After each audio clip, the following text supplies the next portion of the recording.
Once, there was a king with 10 sons and 1 daughter. Their mother died when the daughter, Elisa, was born. They were very good, happy children. Then the king fell in love with another woman and he married her. He loved his new queen, and in his eyes she was always right. But she was a bad, jealous woman. She hated the king's 10 sons, and she wanted to send them away. Love made the king stupid. It can make everybody stupid. The poor old king sadly said goodbye to his sons. Then the queen took them outside the city walls. She said some magic words and changed the 10 boys into 10 white birds. "Fly away to another country," she said. "Make your homes in treetops. Find your food on the ground." And the 10 brothers flew high into the sky and away over mountains and rivers. They came to a great sea and they made their home in some trees next to it. When Elisa learned about her brothers, she ran away from the king's house. She cried for hours. She walked for days. She did not use her eyes, she followed her love for her brothers. "One day I will find them," she thought. And her love took her near their home by the great sea. Night came and Elisa fell asleep under a tree. All night the fairies watched her and no dangerous animal came near her. The next morning she walked again. She met an old woman. "What are you doing here?" "Can't a brother or friend help you?" asked the old woman. She gave Elisa some good food. Elisa told her the story of her brothers. "I am looking for 10 fine princes on 10 white horses," she said. "Do you know of them?" "10 princes," said the woman. "No, but I saw 10 white birds this morning. They had gold feet and jewels for eyes. Perhaps they were princes. They were by the river." She took Elisa to the river. Elisa followed the river to the great sea. She saw 10 fine white birds. Their gold feet and jewel eyes shone in the sun. All round her Elisa saw pretty flowers and beautiful trees. Elisa built a small house from sticks. She found flowers and put them round the walls. When she came back, she found bread, eggs and fish near the door. That night her brothers came to her. She cried. "Don't be sad," they said. "We'll tell you some stories." Their stories were funny, and after a time she smiled. Then she laughed. When it was late, the brothers flew up into a tree. "Sleep well, Elisa," they said. "We are watching you." In her sleep, Elisa saw the old woman again. Now she was a beautiful fairy. "Do you want to help your brothers?" she asked. "Yes," cried Elisa. "Of course." "Are you strong?" "Yes. I am strong." "Then listen to my words and follow them. There are gold flowers near your little house. Take some home and put them in water from the river. Wash them many times and then make them into coats. 10 coats of gold flowers, 1 for each brother. But remember these things: first, only you can make the coats. Second, you can only speak after you finish them. Don't speak before that, or your brothers will die. Can you do these things?" "Yes," answered the princess in her sleep, and she woke up. She looked outside her door and saw the gold flowers. She followed the fairy's words and she worked all day. When the sun went down, her fingers hurt. Her brothers came that night, but she did not speak to them. "Why are you not speaking?" they asked. "Is this the work of a bad fairy?" She showed them her work. She made a picture of 10 coats on the ground with her finger. Then they understood her work was for them. She worked and worked. Her brothers watched her. After 2 or 3 weeks, 6 coats were ready. Then one day, when she was by the river, a dog suddenly appeared. It jumped at her. Then other dogs came. They made a great noise and ran round her. A man came through the trees on a fine white horse, with many men behind him. Elisa looked at this man and she loved him. "Who are you?" he asked her. "Nobody lives here." "Where are you from?" Elisa could not answer him. "I am the king of a great country behind those mountains," he told her. "I often come here with my dogs and horses." He came every day and spoke to Elisa. They walked by the river and he told her about his life. He loved her and he wanted her to be his queen. But why did she not speak? She only spoke to him with her eyes.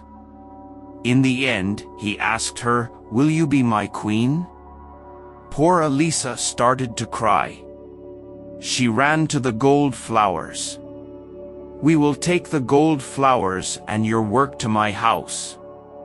You can work there. Will you come?" She could not say no because she loved him. So Elisa and the king took the flowers and the coats, there were 8 now, to his country. Her brothers were sad, but each day they flew high above the king's house. The king had a jealous younger brother. He wanted to be king and he wanted his brother to die. When the king married, he was angry. "Now the king will have a son," he thought, "and I will never be king." The king could not see inside his jealous brother's head. Because he was good and kind, everybody was good and kind. One day the king had to leave the city for many days. He had to visit an important king in another country. The queen stayed at home and worked on her coats. Now she had 9. But she had no more flowers. She looked everywhere for the gold flowers. Then she found some flowers in a bad place. The people of the city threw their dead animals there. "I cannot go there in daylight," thought the queen. "People will see me. They will not understand and I cannot tell them." So she waited for night. Then she went out and got some flowers. The king's younger brother saw the queen that night. He followed her and watched her. He waited the next night and followed her again. "Now I have a plan," he thought. He followed her for 5 nights. The next night he called the great men and women of the city to a place outside the city walls. "Why are we meeting in the dark?" they asked. "You will see," he answered. "You will learn something about your queen.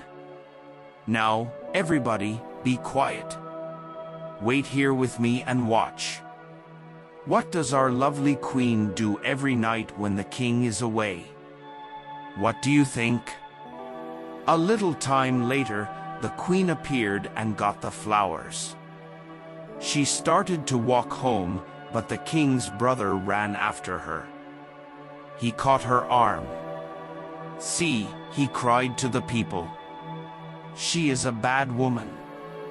Only a bad woman looks for flowers in this place at night.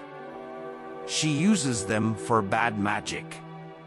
She plans to kill our dear king, my brother. Why do you think she never speaks? Because she can only say magic words." People shouted, "Kill her, put her on a fire. And the king's brother said, "Let's kill her before the king comes back, or she will kill him." He took the queen back to her room. "Tomorrow," he said to her before he closed the door, "you will die."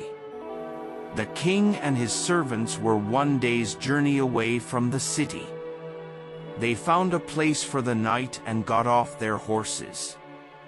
The king looked up and saw a white bird in the sky. The bird flew down to the king, and the king's horse was afraid. The king shouted at the bird, but it did not go away. Then he looked again and saw its gold feet and jewel eyes. "It is one of the fairy birds," he thought. "One of the queen's birds. She can understand their cries, but I cannot. I think it wants me to go back quickly to the city." The king called his men. "We are not staying here tonight," he told them. "We are going to the city now. We have to go back to the queen. Get ready quickly. I am leaving now. Follow me." The king and his men followed the white bird all night. The bird called to them, "Quickly! Quickly!" In the city, Elisa worked all night with her gold flowers. The next morning the people of the city met in the big square in front of the king's house. They looked up at the sky. "What are those white birds up there? Why are they making this noise?" Men brought sticks and built a large fire. The birds flew down and round the men's heads. They took some sticks and flew away. But they could not take every stick. The king's brother went to the queen's room. He brought her outside and into the square. She carried the gold coats in her arms, and the birds flew with her. At the same time the king arrived at the opposite end of the square. His white bird flew over the people's heads. "It is the queen," cried the king. He fought his way through the people to the middle of the square. "A fire," cried the king. "Why are you building a fire?" He looked at his younger brother and he knew. He was very angry, and the people were sorry. The younger brother turned to the people and shouted, "Do we want her to die?" But the people did not answer yes. They looked at their feet. Then a little boy at the front shouted, "No," and everybody shouted, "No." The queen called to the white birds, "Come here, my brothers." The birds flew down to her feet. She threw her wonderful gold coats over them, and they changed into 10 fine young princes. The princes took the king's brother on top of the city walls and threw him to the ground. Boys ran after them and threw stones at him. Nobody saw him again. The king put his arms round his queen. "Speak to me now, my beautiful wife. When you see white birds above you, listen. You will hear them cry, 'Quickly! Quickly!' Now you understand."